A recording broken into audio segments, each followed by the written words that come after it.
A'udzubillahi minasyaitonirrajim. Bismillahirrahmanirrahim.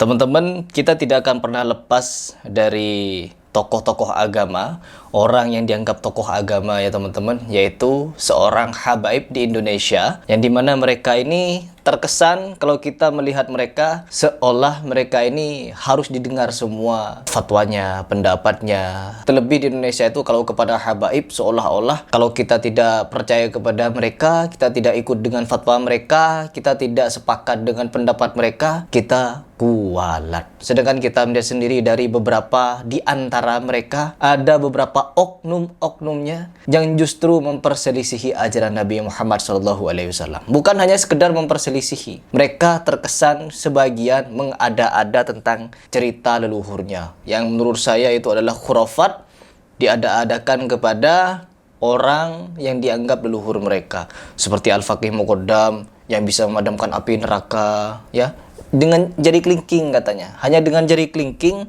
bisa memadamkan api neraka, teman-teman. Bahkan dia bolak-balik turun dari surga, teman-teman. Ya, ke Sidratul Muntaha dan lain sebagainya, menurunkan lantai emas Mi'raj 70 kali. Pokoknya yang seperti itulah. Dan itu dipercaya.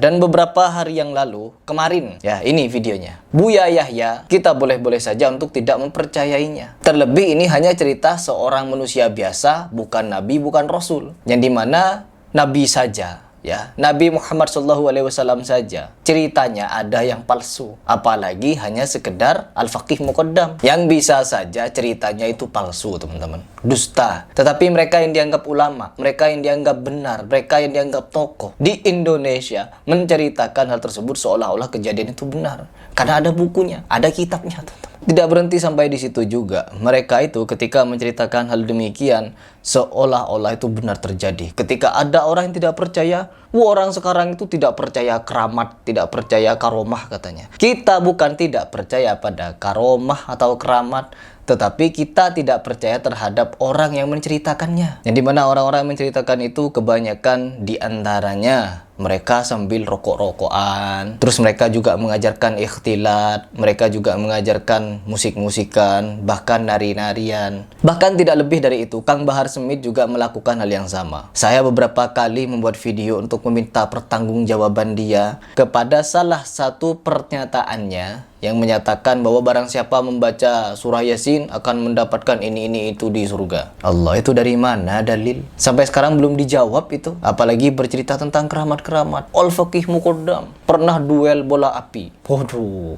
Hei anak-anakku, terbang dong satu-satu. Keramat seperti itu. Ya, dan sekarang ada lagi Habib, teman-teman, menceritakan keramat seorang wali kutub. Dia pernah berkhalwat, teman-teman, menyendiri, tidak bertemu sama orang selama 15 tahun. Keren, ya, keren sekali. Coba kita dengar seperti apa ceramahnya, agar kalian tahu kalau keramat-keramat di Indonesia itu sangat luar biasa banyak. Dan bukan cuma banyak, halu ngalur ngidul, teman-teman. Coba kita simak. Beliau seorang wali kutub. Nah, seorang wali kutub, Ada yang bilang kurang lebih 30 tahun atau 40 tahun memegang makom kutub. tuh, kurang lebih 30-40 tahun memegang gelar kutub. Yang tahu siapa? Yang tahu gelar itu dipegang oleh beliau itu siapa? Baru ya kan ada pendiklatan. Kemarin saya pernah membahas tentang Buya Rozi Hasim dengan Gus Baha yang katanya diangkat jadi wali. Ya, diangkat jadi wali, teman-teman. Siapa yang ngangkat? Katanya ketika pelantikan wali seperti itu, arwah Nabi hadir. Luar biasa kedustaan mereka itu. Ya, beliau uzlahnya itu yang masyhur 15 tahun. Uslahnya yang masyhur 15 tahun. Ada yang bilang lebih dari 15 tahun. Lebih dari 15 tahun. Yang masyhur 15 tahun. Uzlah, teman-teman, menyendiri, teman-teman. Itu uzlah, khalwah. Kholwah. Kholwah. Tidak menemui manusia. Tidak menemui manusia, artinya tidak berhubungan dengan manusia, ya teman-teman, tidak berjumpa dengan manusia, sendiri dia. Siapapun Meneng, diem aja di rumah. Di kamar, teman-teman. Cuma ke kamar mandi, sholat, ibadah, tidak keluar itu selama 15 tahun. Tidak keluar selama 15 tahun. Yang masyhur. Itu yang masyhur. Masyhur ya ceritanya ya. Ya. Jadi makom kutbiyahnya itu sudah mujma' alaihi. mujma' alaiha. Mujma'. Kutubnya itu kutub yang mujma' alaih, Kutub ya, kutub. disepakati oleh semua wali. Waduh, semua wali teman-teman. Tidak ada satupun yang menyangkal beliau itu wali Kutub.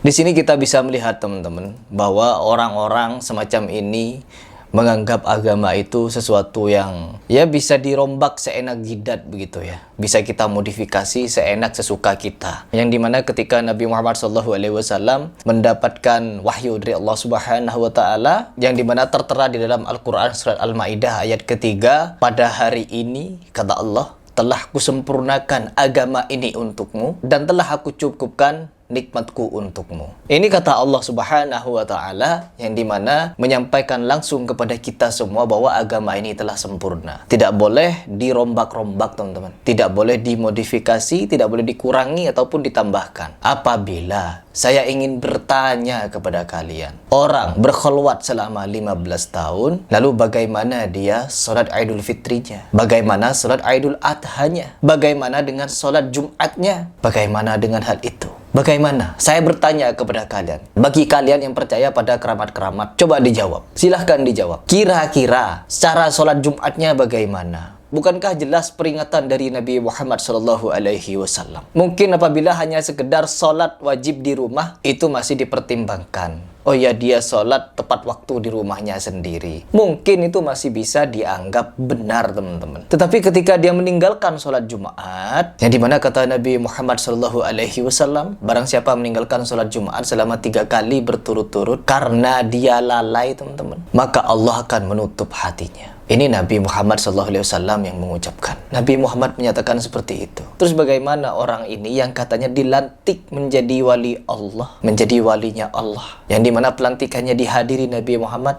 Nabi Muhammad ketika masih hidup, dia menyatakan seperti ini. Dan dia berkhulwat katanya selama 15 tahun. Apakah ada yang percaya cerita ini? Kalau saya pribadi tidak percaya. Bahkan kalau ini benar-benar terjadi, benar-benar melakukan itu, maka itu adalah suatu kesesatan yang nyata. Karena apa? Tindakannya menyelisihi perintah dari Nabi Muhammad SAW. Makanya di Indonesia banyak orang-orang seperti ini dianggap berkeramat teman-teman, karena menyelisihi Nabi Muhammad. Ketika orang ingin menerapkan ajaran Nabi Muhammad, dicap Wahabi. Bahkan kalau kita mau berbicara tentang keramat manusia, apa kurang berkeramat Nabi Muhammad SAW? Apa kurang berkeramat Abu Bakar, Umar, Utsman, Ali? Apa kurang berkeramat keempat imam mazhab, yang dimana mereka tidak pernah meninggalkan sholat Jumatnya? Tidak pernah mereka itu berkhulwat di dalam kamar, tidak keluar sama sekali. Karena mereka menerapkan ajaran Nabi Muhammad SAW sepenuh hati dan sepenuh jiwanya teman-teman. Dimana ketika Nabi Muhammad menyampaikan, barang siapa yang meninggalkan sholat Jumat selama 3 kali berturut-turut tanpa uzur, maka dia termasuk orang yang munafik. Nabi ini yang bilang, bukan Harry Pras. Tapi nanti akan ada orang yang penggemar wali-wali, penggemar keramat-keramat seperti ini.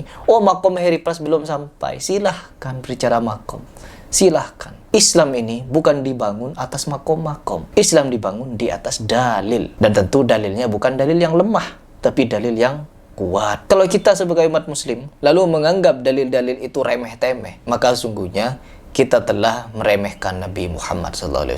Apakah kita tidak durhaka kepada Nabi? Sedangkan kata Nabi Muhammad SAW apa? Semua umatku pasti akan masuk surga, kecuali yang enggan. Siapakah yang enggan? Mereka lah yang durhaka kepadaku, tidak taat kepadaku, dan tidak ittiba kepada Nabi Muhammad SAW. Bagaimana dengan kita? Banyak fenomena yang sangat luar biasa langka di Indonesia ini teman-teman. Ketika kita menjumpai orang-orang mengamalkan bid'ah, sampai-sampai mereka itu berhutang untuk mengadakan acara tahlilan itu. Ketika orang tidak mengadakan tahlilan, dimusuhi, dianggap aneh, dianggap menyimpang dari tradisi. Tetapi ketika kita menjumpai orang yang benar-benar meninggalkan syariat Nabi, tidak berpuasa, tidak sholat, kita tenang-tenang saja di situ. Ada apa dengan kalian, wahai umat muslim? Silahkan kalian berpikir. Saya di sini membuat video untuk mengajak kalian berpikir, bukan semata-mata seperti yang netizen komentari. Harry Pras adu domba. Saya bukan adu domba. Harry Pras memecah belah antara yang hak dengan yang batil. Janganlah kalian mencampur adukan yang hak dengan yang batil,